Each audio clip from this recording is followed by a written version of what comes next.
Hello दोस्तों, स्वागत है आपका अपने चैनल एग्जाम जोन पे। तो एक बार फिर से मैं हाजिर हूँ 1 अक्टूबर 2020 के इंपॉर्टेंट इवेंट्स के साथ। आप वीडियो का हर एक फैक्ट काफ़ी ध्यान से सुने, क्योंकि लास्ट में आपको 2 क्वेश्चंस के जवाब देने हैं। आज का पहला क्वेश्चन है 2020-21 के गान सम्राटनी लता मंगेशकर अवार्ड से किसको सम्मानित किया गया है। तो 2020-21 के गान सम्राटनी लता मंगेशकर अवार्ड से सम्मानित किया गया है उषा मंगेशकर को। देखिए, ये हैं उषा मंगेशकर। ये लता मंगेशकर की यंगेस्ट सिस्टर हैं, सबसे छोटी बहन। इनको इस बार के यानी 2020-21 के गान सम्राटनी पुरस्कार से सम्मानित किया गया है। देखिए, जो गान सम्राटनी पुरस्कार होता है इसमें 5 लाख रुपए और साथ ही साथ एक प्रमाण पत्र मिलता है। तो आप याद रखिएगा, 2020-21 के गान सम्राटनी लता मंगेशकर अवार्ड से उषा मंगेशकर को सम्मानित किया गया है। नेक्स्ट क्वेश्चन है, बायोडाइवर्सिटी मैप डेवलप करने वाला इंडिया का पहला सिटी कौन बन गया है। तो बायोडाइवर्सिटी मैप डेवलप करने वाला इंडिया का पहला सिटी बन गया है मुंबई। देखिए, मुंबई ने रिसेंटली अपना बायोडाइवर्सिटी मैप लॉन्च कर दिया है। अभी तक इंडिया में किसी भी सिटी ने बायोडाइवर्सिटी मैप नहीं बनाया था। मुंबई ऐसा करने वाला पहला शहर है। इसमें जितनी भी रामसर साइट होंगी, जितनी भी इको सेंसिटिव जोन होंगे, वो सभी की मैपिंग की गई है इस बायोडाइवर्सिटी मैप में। और इस बायोडाइवर्सिटी मैप को बनाया किसने है? रोहन चक्रवर्ती नाम के पर्सन हैं। उन्होंने मुंबई के लिए इस बायोडाइवर्सिटी मैप को बनाया है। देखिए, कुछ समय पहले मुंबई में बायोडाइवर्सिटी के विषय में लोगों को अवेयर करने के लिए biodiversity by the way campaign launch किया गया था। उसी के तहत ये बायोडाइवर्सिटी मैप डेवलप किया गया है। ये मैप में देखिए, मुंबई महाराष्ट्र की कैपिटल है मुंबई। देखिए, फ्लड वार्निंग सिस्टम लॉन्च हुआ था मुंबई में, आई फ्लो। साथ ही साथ मुंबई का जो म्युनिसिपल कॉर्पोरेशन है उसने मेरा परिवार मेरी जिम्मेदारी कैंपेन भी लॉन्च किया था कोरोना वायरस से इनको बचाने के लिए। महाराष्ट्र जिसका ये शहर है मुंबई, उसके सीएम कौन है? उद्धव ठाकरे। गवर्नर कौन है? भगत सिंह कोश्यारी। महाराष्ट्र का मेल घाट टाइगर रिजर्व आप याद रखिएगा, बहुत चर्चा में है। नेक्स्ट क्वेश्चन है, यूएनडीपी के SDG special humanitarian action award से किसको सम्मानित किया गया है। तो यूएनडीपी के SDG special humanitarian action award से सम्मानित किया गया है सोनू सूद को। इसका सही जवाब होगा सोनू सूद। देखिए, सोनू सूद ने माइग्रेंट वर्कर्स को उनके घर पहुंचाने के लिए कई सारे इनिशिएटिव लिए थे। उसको ध्यान में रखते हुए UNDP United Nation Development Program ने एसडीजी स्पेशल ह्यूमैनिटेरियन अवार्ड से इनको सम्मानित किया है। तो आप देखिएगा, यूएनडीपी के स्पेशल ह्यूमैनिटेरियन अवार्ड से सम्मानित किए गए हैं सोनू सूद। बात करते हैं यूएनडीपी की, जिसने इनको सम्मानित किया है। 1965 में स्थापना हुई थी इसकी। न्यूयॉर्क में यूएनडीपी का हेडक्वार्टर है और इस समय हेड कौन है इसके? आसिम स्टीनर इसके हेड हैं। नेक्स्ट क्वेश्चन है, फेमस पर्सनालिटीज हैं, रिसेंटली इनका निधन हो गया। पहले हैं अभिलाष जी। ये देखिए, ये अभिलाष जी, ये फेमस स्क्रिप्ट राइटर हैं बॉलीवुड के। रिसेंटली इनका निधन हो गया। एक सॉन्ग था, आपको याद होगा, इतनी शक्ति हमें देना दाता। ये अभिलाष ने ही लिखा था। रिसेंटली इनका निधन हो गया। दूसरी पिक किसकी है? दूसरी हैं सैयद अनवरा तैमूर। ध्यान से देखिएगा इनको, सैयद अनवरा तैमूर, असम की एकमात्र महिला मुख्यमंत्री सैयद अनवरा तैमूर। इनका नाम जरूर याद रखिएगा, क्योंकि एग्जाम में आपसे पूछेंगे कि सैयद अनवरा तैमूर का रिसेंटली निधन हो गया, वो किस स्टेट की एकमात्र महिला मुख्यमंत्री थी। तो आप याद रखिएगा, असम की एकमात्र महिला मुख्यमंत्री बनी थी सैयद अनवरा तैमूर। रिसेंटली इनका निधन हो गया। नेक्स्ट क्वेश्चन है, इंटरनेशनल ट्रांसलेशन डे किस डेट को ऑब्जर्व किया जाता है। तो अंतर्राष्ट्रीय अनुवाद दिवस ये ऑब्जर्व किया जाता है 30 सितंबर को। तो 30 सितंबर को प्रत्येक वर्ष आपका इंटरनेशनल ट्रांसलेशन डे ऑब्जर्व किया जाता है। इस बार का थीम क्या है? Finding the words. क्या? Finding the words for a world in crisis. एक ऐसे विश्व के लिए शब्दों की खोज करना जो कि क्राइसिस में चल रहा है। तो finding the words for a world in crisis, ये है इस बार के इंटरनेशनल ट्रांसलेशन डे का थीम। नेक्स्ट क्वेश्चन है, FTII गवर्निंग काउंसिल के नए चेयरमैन कौन अपॉइंट हुए हैं। तो FTII मतलब film and television institute of India, जो कि पुणे में स्थित है। उसकी जो गवर्निंग काउंसिलिंग है उसके चेयरपर्सन अपॉइंट हुए हैं शेखर कपूर जी। तो शेखर कपूर जी आप यहाँ देख लीजिए, ये हैं शेखर कपूर। रिसेंटली FTII की जो गवर्निंग काउंसिल है उसके चेयरपर्सन बन गए हैं।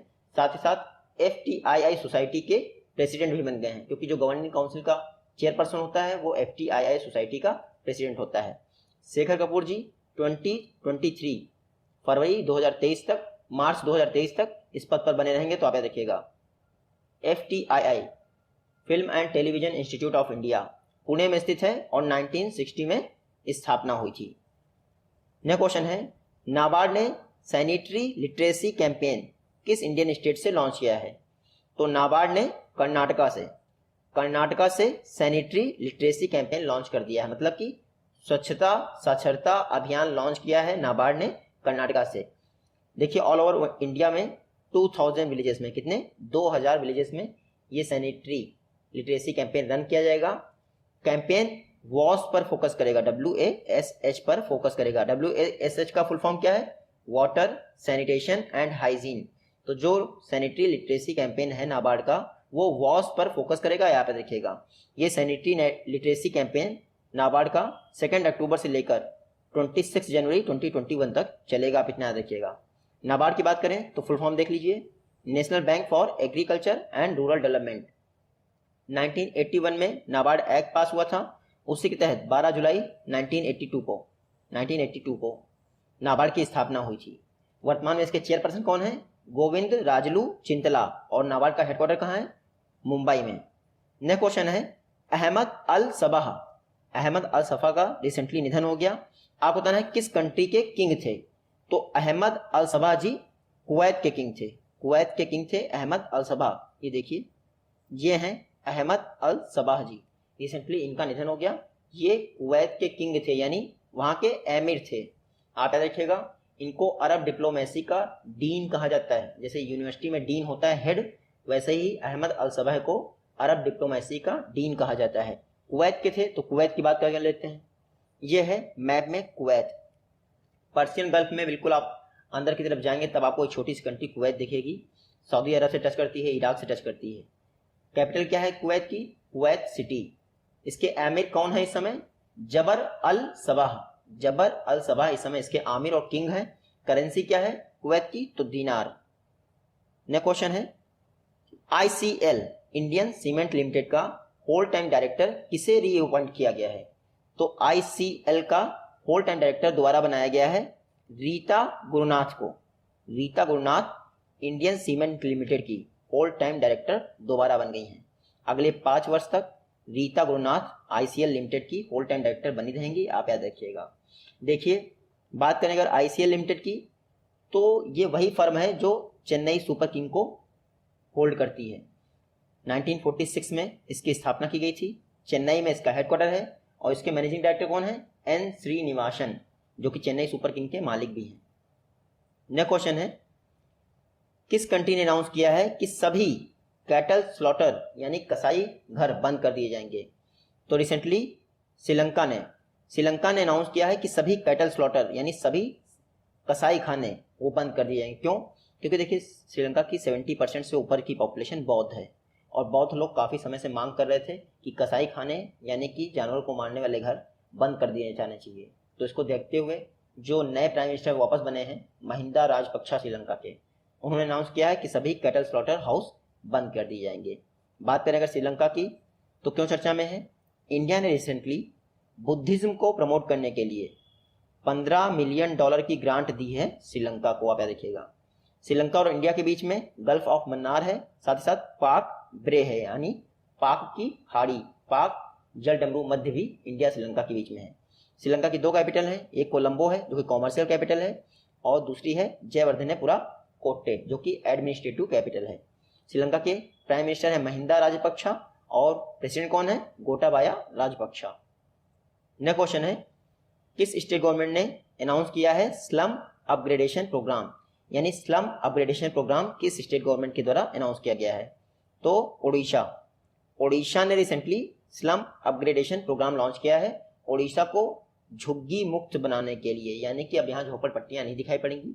जिस लैंड पर झोपड़पट्टी है वहाँ पर बिल्डिंग्स बना दी जाएंगी और उनको लोगों को दे दिया जाएगा। तो आप देखिएगा slum upgradation program Odisha government ने लॉन्च किया है। मैप में देखते हैं ओडिशा, ये है ओडिशा। ओडिशा ने कल ही क्या लॉन्च किया था? रेडियो पाठशाला। मैंने आपको बताया था क्लास 8 तक के, कक्षा 8 तक के जो स्टूडेंट हैं उनके लिए पर डे 15 मिनट के लिए रेडियो पाठशाला लॉन्च की थी ओडिशा गवर्नमेंट ने। ओडिशा के CM कौन है? नवीन पटनायक। इनको हीरो टू एनिमल अवार्ड मिला है पेटा की तरफ से। गवर्नर कौन है उड़ीसा के? गणेशी लाल। देखिए उड़ीसा का सतकोसिया टाइगर रिजर्व बहुत फेमस है, साथ ही साथ सिमलीपाल नेशनल पार्क आप जरूर याद रखिएगा। उड़ीसा में एशिया की और इंडिया की लार्जेस्ट सॉल्ट वाटर लेक है जिसका नाम है चिल्का लेक। तो largest salt water lake Asia की उड़ीसा में है। नेक्स्ट क्वेश्चन है, इक्रा की रिपोर्ट के अनुसार फिनेंशियल ईयर 21 के दौरान इंडिया की जीडीपी ग्रोथ रेट क्या रहेगी? तो इक्रा की रिपोर्ट के अनुसार वित्तीय वर्ष 2021 के दौरान इंडिया की जीडीपी ग्रोथ रेट -11% रहेगी। कितनी? -11%। अगर दूसरी लैंग्वेज में बोलें तो इंडिया की इकोनॉमी 2021 के फिनेंशियल ईयर में 11% कॉन्ट्रैक्ट कर जाएगी, श्रिंक कर जाएगी। तो आप इतना याद रखिएगा। कई सारे लोग ये सारा डाटा रिलीज कर रहे हैं, आपके लिए लेटेस्ट वाला इंपॉर्टेंट है सभी का। चाहे एडीबी ने -9% बोला हो, चाहे कल एनसीआर ने -12.6% बोला हो, तो ये सब आप नोट करते रहिएगा। एग्जाम में आ जाएगा तो आराम से आप टिक कर लेंगे, सबकॉन्शियस माइंड में रहता है। इक्रा की बात करें तो इंडिया की ये क्रेडिट रेटिंग एजेंसी है, हालांकि ये मूडीज की सब्सिडरी है। इसका हेडक्वार्टर है गुरुग्राम हरियाणा में। 1991 में इक्रा की स्थापना हुई थी। वर्तमान में चेयरपर्सन कौन है इसके? अरुण दुग्गल इक्रा के चेयरपर्सन है। नेक्स्ट क्वेश्चन है, कौन इंडिया की पहली सिटी बन गई है जिसने यूनेस्को के नेट एक्सप्लो अवार्ड को रेजिलियंट कैटेगरी में जीत लिया है? तो इंडिया की एकमात्र सिटी है जिसने यूनेस्को के नेट एक्सप्लो अवार्ड को जीता है रेजिलियंट सिटी में, सूरत। देखिए सूरत गुजरात का एक कोस्टल सिटी है, रिसेंटली यूनेस्को के रेजिलियंट कैटेगरी में नेट एक्सप्लो अवार्ड को इसने जीत लिया है। अभी तक सूरत को डायमंड सिटी कहते थे, टेक्सटाइल सिटी कहते थे, अब सूरत को रेजिलियंट सिटी भी कहेंगे क्योंकि सूरत कोस्टल एरिया में है, इसलिए इसको ऐसे डेवलप किया जा रहा है ताकि हर तरह की सिचुएशन से ये निपट सके। रिसेंटली यूनेस्को के नेट एक्सप्लो अवार्ड को रेजिलियंट कैटेगरी में जीता है सूरत ने। बात करते हैं यूनेस्को की। United Nation Educational Scientific and Cultural Organization 1945 में इसकी स्थापना हुई थी। हेडक्वार्टर यूनेस्को का कहाँ है? पेरिस में। वर्तमान में डायरेक्टर जनरल कौन है यूनेस्को के? Audrey Azoulay. नेक्स्ट क्वेश्चन है, वाटर इरिगेशन फैसिलिटी प्रोवाइड करने के लिए किस स्टेट गवर्नमेंट द्वारा जल कला योजना लॉन्च की गई है? तो रिसेंटली आंध्र प्रदेश ने जल कला योजना लॉन्च कर दी है ताकि वाटर इरिगेशन फैसिलिटी प्रोवाइड की जा सके। जो ड्राई एरियाज हैं आंध्र प्रदेश के वहाँ पे, यानी सूखाग्रस्त क्षेत्र जो हैं, इसके तहत जो भी फार्मर्स हैं उनको फ्री ऑफ कॉस्ट उनकी जो लैंड होगी वहाँ पर बोरवेल की पंपिंग की जाएगी ताकि वहाँ पर पानी की सुविधा प्रोवाइड की जा सके। तो free of cost borewell pumping की जाएगी जल कला योजना के तहत, जिसका अनाउंसमेंट किया गया है आंध्र प्रदेश के सीएम YS जगन मोहन रेड्डी द्वारा। देखिए इस स्कीम का नाम क्या है? YSR जल कला योजना, लेकिन अगर YSR लिख दूंगा तो आप आसानी से टिक कर लेंगे। आंध्र प्रदेश की बात करते हैं तो ये मैप में देखिए आंध्र प्रदेश इंडिया का पहला स्टेट है जिसने हर हॉस्पिटल में आरोग्य मित्र अपॉइंट किए हैं। तो आप इतना याद रखिएगा। आंध्र प्रदेश की 3 कैपिटल हैं, एक अमरावती है जो कि लेजिस्लेटिव कैपिटल होगी, दूसरी होगी विशाखापट्टनम जो कि एग्जीक्यूटिव कैपिटल होगी, और तीसरी होगी कुर्नूल जो कि जुडिशियल कैपिटल होगी। भाषा के आधार पर बनने वाला इंडिया का पहला स्टेट है आंध्र प्रदेश। तो आप इतना जरूर याद रखिएगा। आंध्र प्रदेश के सीएम कौन है? YS जगन मोहन रेड्डी। गवर्नर कौन है? विश्वभूषण हरिचंदन। नेक्स्ट क्वेश्चन है, किस स्टेट गवर्नमेंट द्वारा डेनमार्क के साथ वाटर सेक्टर पर एक MOU memorandum of understanding sign किया गया है? तो रिसेंटली गुजरात ने डेनमार्क के साथ वाटर सेक्टर पर एक MOU साइन किया है। देखिए ड्रिंकिंग वाटर फैसिलिटी को बेहतर करने के लिए गुजरात गवर्नमेंट द्वारा डेनमार्क के साथ ये MOU साइन किया गया है।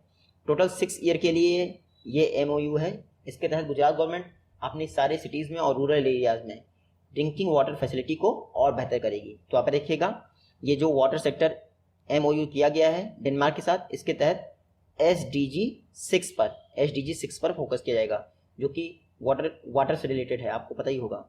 बात करते हैं गुजरात की, तो ये है मैप में गुजरात। इंडिया की पहली defence university national defence university बन रही है गांधीनगर गुजरात में, यहाँ पे देखिएगा। इंडिया की लॉन्गेस्ट कोस्टल लाइन किस स्टेट की है? तो गुजरात की है। सीएम कौन है यहाँ के? विजय रूपानी। गवर्नर कौन है? आचार्य देवव्रत। देखिए उसके अलावा गिर नेशनल पार्क गुजरात में है जो कि एशियाटिक लॉयंस के लिए फेमस है। बाकी मैंने आपको बता दिया, लॉन्गेस्ट कोस्टल लाइन जरूर याद रखिएगा। नेक्स्ट क्वेश्चन है, किस स्टेट गवर्नमेंट ने प्रधानमंत्री गरीब कल्याण रोजगार योजना को इम्प्लीमेंट करने में टॉप किया है? तो रिसेंटली यूपी गवर्नमेंट ने यूपी गवर्नमेंट ने प्रधानमंत्री गरीब कल्याण रोजगार योजना को इम्प्लीमेंट करने में टॉप कर दिया है। आप सभी को याद होगा पीएम मोदी ने प्रधानमंत्री गरीब कल्याण योजना लॉन्च की थी। टोटल 116 डिस्ट्रिक्ट्स के लिए लॉन्च की थी, लोगों को रूरल एरियाज में रोजगार प्रोवाइड करने के लिए। उसको इम्प्लीमेंट करने में यूपी गवर्नमेंट ने टॉप कर दिया है। अगर सिर्फ यूपी की बात करें कि यूपी में किस डिस्ट्रिक्ट ने इसको इम्प्लीमेंट करने में टॉप किया है, तो प्रयागराज ने यूपी में टॉप कर दिया है। तो आप देखिएगा प्रधानमंत्री गरीब कल्याण रोजगार योजना, यूपी ने प्रधानमंत्री गरीब कल्याण रोजगार योजना को टॉप करने के दौरान 8 अवार्ड जीते हैं। अकेले 8 अवार्ड यूपी गवर्नमेंट को मिले हैं इम्प्लीमेंटेशन के कारण। आप देखिएगा यूपी की बात करें तो ये मैप में देखिए यूपी का पहला vulture conservation and breeding centre कहाँ ओपन हो रहा है? गोरखपुर में ओपन हो रहा है यूपी का पहला vulture conservation and breeding centre. ये इंडिया का पहला किंग वल्चर के लिए vulture conservation and breeding centre है। हालांकि नॉर्मल कंजर्वेशन और ब्रीडिंग सेंटर हरियाणा में पहले से है, लेकिन अगर किंग वल्चर की बात करें तो उसका पहला ब्रीडिंग सेंटर यूपी के गोरखपुर में होगा। यूपी गवर्नमेंट ने कुछ दिन पहले ही स्टूडेंट्स को जॉब प्रोवाइड करने के लिए यू राइज पोर्टल लॉन्च किया था। यूपी के सीएम कौन है? योगी आदित्यनाथ। गवर्नर कौन है? आनंदीबेन पटेल। देखिए इंडिया की फर्स्ट फीमेल चीफ मिनिस्टर जिनका नाम था सुचेता कृपलानी, इंडिया की फर्स्ट फीमेल गवर्नर जिनका नाम था सरोजिनी नायडू, दोनों यूपी में ही बनी थी। यूपी की जो कैपिटल है लखनऊ, वो गोमती नदी के किनारे है और यूपी में एकमात्र नेशनल पार्क है Dudhwa national park. Next question है एनसीआरबी के डाटा के अनुसार 2019 के दौरान क्राइम अगेंस्ट वुमेन में किस स्टेट ने टॉप किया है? तो वुमेन्स के खिलाफ सबसे ज़्यादा क्राइम हुए हैं उत्तर प्रदेश में। आप याद रखिएगा यूपी में वुमेन्स के खिलाफ सबसे ज़्यादा क्राइम हुए हैं। रिसेंटली एनसीआरबी की क्राइम अगेंस्ट वुमेन रिपोर्ट जारी हुई 2018-2019 के डाटा पर यह रिपोर्ट आधारित थी। इसमें बताया गया है कि वुमेन के खिलाफ यानी महिलाओं के खिलाफ अपराधों में 7.3 का इंक्रीज हुआ है। कितना? 7.3 का। देखिए आप ये डाटा जरूर देखिएगा, वुमेन्स के खिलाफ अपराधों में 7.3 का इंक्रीज हुआ है और सेम इंक्रीज हुआ है एससी कम्युनिटी के खिलाफ अपराधों में, शेड्यूल कास्ट कम्युनिटी के खिलाफ अपराधों में भी 7.3 का इंक्रीज हुआ है। देखिए चाहे एससी हो या फिर वुमेन्स हो, दोनों के खिलाफ क्राइम में यूपी टॉप पे है। देखिए पॉपुलेशन इतनी ज़्यादा है तो यूपी ऐसे ही टॉप पे हो जाता है। उसके अलावा सिर्फ आप इतना याद रखिएगा, अगर रेप की बात करें पर्टिकुलर रेप की, तो ये सबसे ज़्यादा होते हैं राजस्थान में, क्योंकि NCRB national crime record bureau ने ये डाटा जारी किया है। तो आप देखिएगा एनसीआरबी की स्थापना हुई थी 1986 में, मिनिस्ट्री ऑफ होम अफेयर्स के तहत कार्य करता है और इस समय एनसीआरबी के डायरेक्टर कौन है? रामफल पवार। नेक्स्ट क्वेश्चन है आईडेक्स फौजी इनिशिएटिव इंडियन आर्म फोर्सेस के लिए किसके द्वारा लॉन्च किया गया है? तो आईडेक्स फौजी इनिशिएटिव को लॉन्च किया है राजनाथ सिंह जी ने। राजनाथ सिंह जी हमारे डिफेंस मिनिस्टर हैं, इनके द्वारा ही आईडेक्स फौजी इनिशिएटिव लॉन्च किया गया है इंडियन आर्म फोर्सेस के लिए। आईडेक्स का फुल फॉर्म आप यहाँ से देख लीजिए, इनोवेशन फॉर डिफेंस एक्सीलेंट, यानी कि डिफेंस सेक्टर में इनोवेशन को प्रमोट करने के लिए ये आईडेक्स फौजी इनिशिएटिव राजनाथ सिंह जी ने लॉन्च किया है। देखिए Rajnath Singh ji recently defence India startup challenge का 4th एडिशन लॉन्च कर रहे थे, उसी दौरान इन्होंने आईडेक्स फौजी इनिशिएटिव को लॉन्च किया। तो आप ये भी याद रखिएगा 4th edition of defence India startup challenge, इसको भी हमारे राजनाथ सिंह जी ने ही लॉन्च किया है। ये दोनों चीज़ें आप याद रखिएगा।